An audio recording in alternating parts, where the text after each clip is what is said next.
Mga bossing, ito pala yung pinalimliman natin dito sa bahay ng aking pinsan. Ayan po. So ito po yung naglimlim. Ayan nag-crack pa.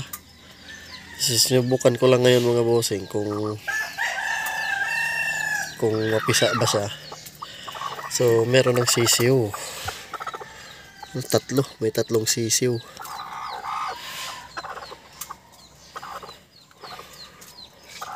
Ayan.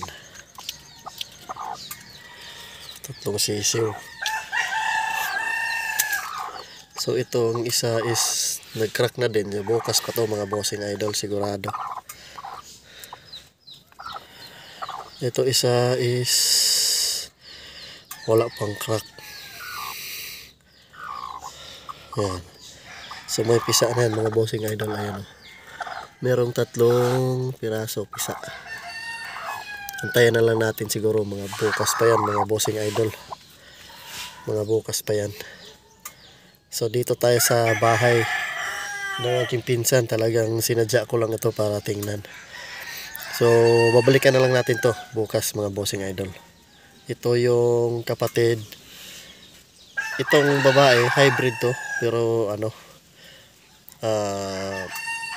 yung itlog is yung kapatid ng bagong pisa nating sisiw sa bahay. Ayan may nakasulat SB Sweater Boston yan. So bukas babalikan natin yan mga bossing.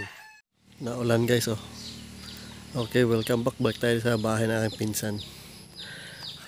So meron tayong dala ditong lalagayan guys. Kasi tingnan natin kung ilan yung napisa. Ayan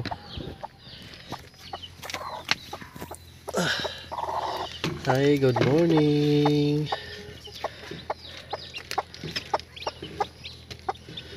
Tingnan natin guys, ayun So parang isa ba lahat? Tingnan natin. Uy. Ay.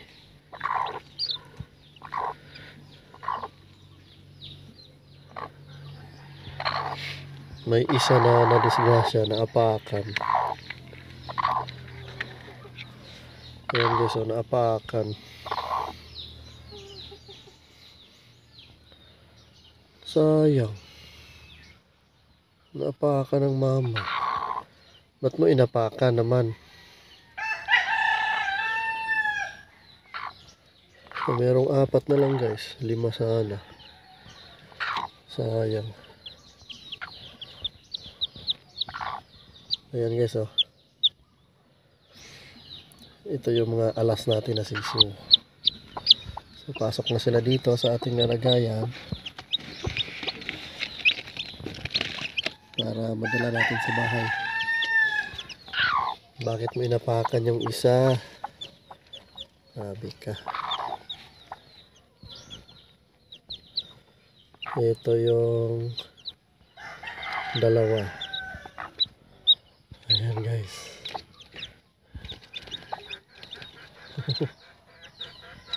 Tuyo na.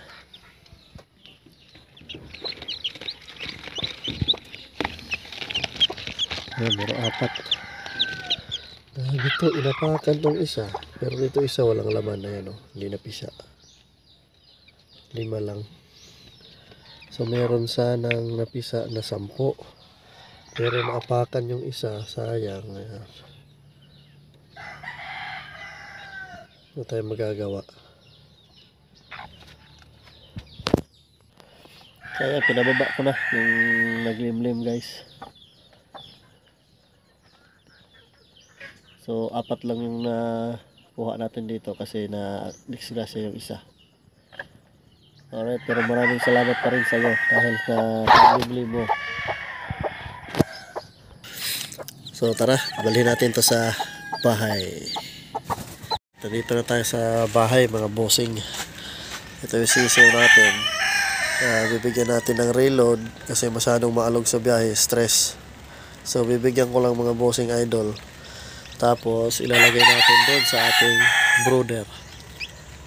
Alright. Tapos na natin bigyan mga boss. So lalagyan na natin sila sa brooder. Ayan po sila. Merong isang puti. Yan. So ganito talaga yung kulay nila.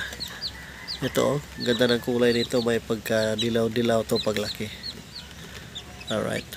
Lagay natin sa brooder. Alright, so bago yan, kunin muna natin tong babae. Itong mama nila. Kasi pag hindi natin to tinanggal, aawayan yung mga bagong sisiw kasi hindi niya kilala yun. Ayan. Yan muna siya. At ilalagay natin tong iba dito. So, lilinisin ko muna mga bossing idol kasi binutas ng yung nanay. Linisin ko muna para malinis. So ayan, magkakasama na ang mga magkakapatid.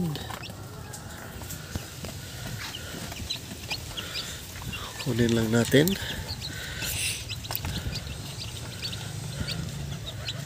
Ayan o.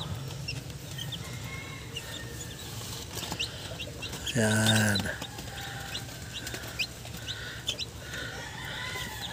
Ganito talaga kagandahan kapag inilagay sa rep mga bossing idol, halos sabay-sabay talaga mapisa.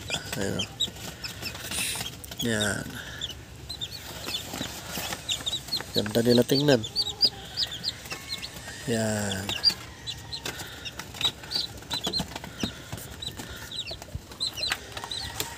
Ayan na sila mga bossing idol. Kompleto na sila, kompleto yan. Kumakain-kain na.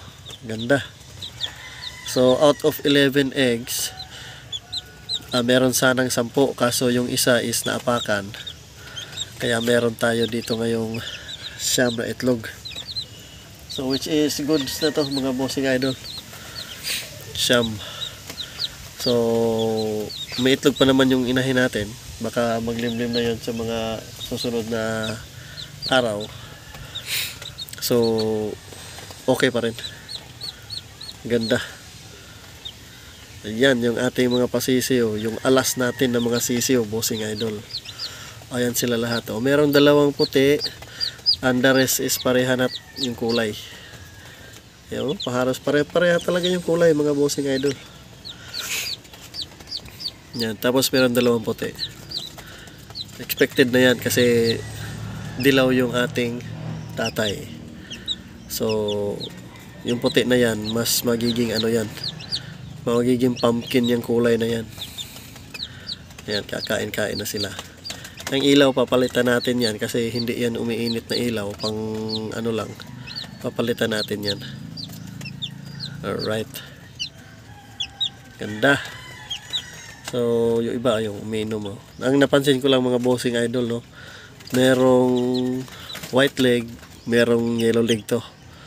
Ayan sigurado. Yung inaasam-asam ko sana is makakuha ako ng green leg kaso walang green leg na lumabas. So yun nga, sa sinabi ko dati mga bossing idol, nagbabato talaga ng green leg yung ating raptor. Kaso nga lang, hindi consistent na nagbabato. So tulad nito, ang daming sisiw pero walang green leg. Alright, maraming salamat mga bossing.